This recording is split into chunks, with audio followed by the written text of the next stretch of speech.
দক্ষিণ ভারতের জনপ্রিয় চলচ্চিত্র সুপারস্টার তেলাপাতি বিজয় লক্ষ লক্ষ মুসলমানের মন কেড়েছেন।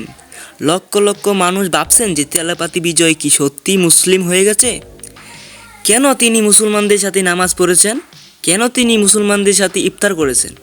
আজকের ভিডিওতে তেলাপাতি বিজয় সম্পর্কে এই সমস্ত বিষয় ব্যাখ্যা করা হবে।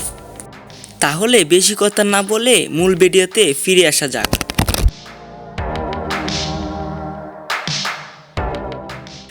দক্ষিণ ভারতের চলচ্চিত্রে শিল্পের বস তেলাপাতি বিজয় 1974 সালের 22 জুন মাসে বর্তমানে চেন্নাই জন্মগ্রহণ করে।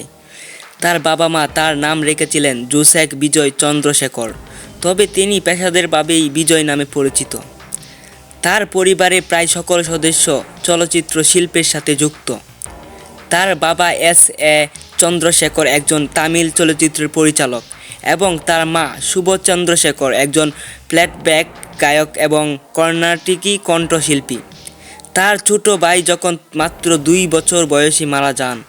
এটি সেই যা অনেকেই জানেন। আমি আশা করি আপনি তেলাপাতি বিজয় জীবন সম্পর্কে জেনে গেছেন। এখন আমরা ফিরে আসব কেন তিনি মুসলমানদের সাথে ইফতার করেছিলেন। একটি ভিডিওতে দক্ষিণী সিনেমার সুপারহিরো তেলাপাতি বিজয়কে মুসলমানদের সাথে নামাজ পড়তে দেখা যাচ্ছে। আবার অনেক ভিডিওতে তাকে ইমামের পিছনে জামাতে নামাজের ইমামতি করতে দেখা যাচ্ছে। আবার অনেক জায়গায় তাকে আমাদের পবিত্র গ্রহ কোরআনের লেখা পড়তে দেখা যাচ্ছে। এইসব দেখে অনেকেই ভাবছেন যে তেলাপাতি বিজয় ইসলাম ধর্ম গ্রহণ করেছেন। আসলেই বিষয় এমন না, তিনি ইসলাম ধর্ম গ্রহণ করেননি। এখন অনেকেই ভাবতে পারেন তাহলে তিনি কেন এইসব করেছেন। বেশ কিছুদিন ধরেই আমরা লক্ষ্য করছি যে বিজয়ের নতুন সিনেমা মুক্তি পায় না।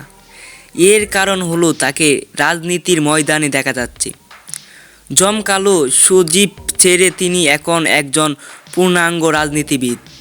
আমরা জানি যে 2024 সালের ফেব্রুয়ারিতে তিনি একটি রাজনৈতিক দল গঠন করে এবং তেলাপাতি বিজয় 2026 সালে তামিলনাড়ু বিধানসভা নির্বাচনে প্রতিদ্বন্দ্বিতা করার পরিকল্পনা করেছেন।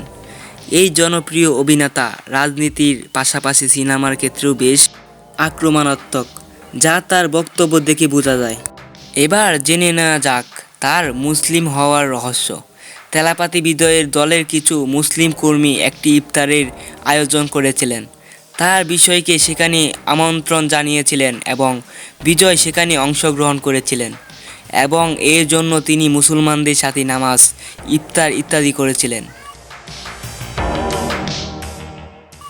ভিডিওটি ভালো লাগলে লাইক এবং কমেন্ট করুন এবং আমাদের পাশে থাকুন এবং এই ধরনের বিভিন্ন তথ্য পেতে আমাদের চ্যানেলটি সাবস্ক্রাইব করে আমাদের পাশেই থাকুন। ধন্যবাদ।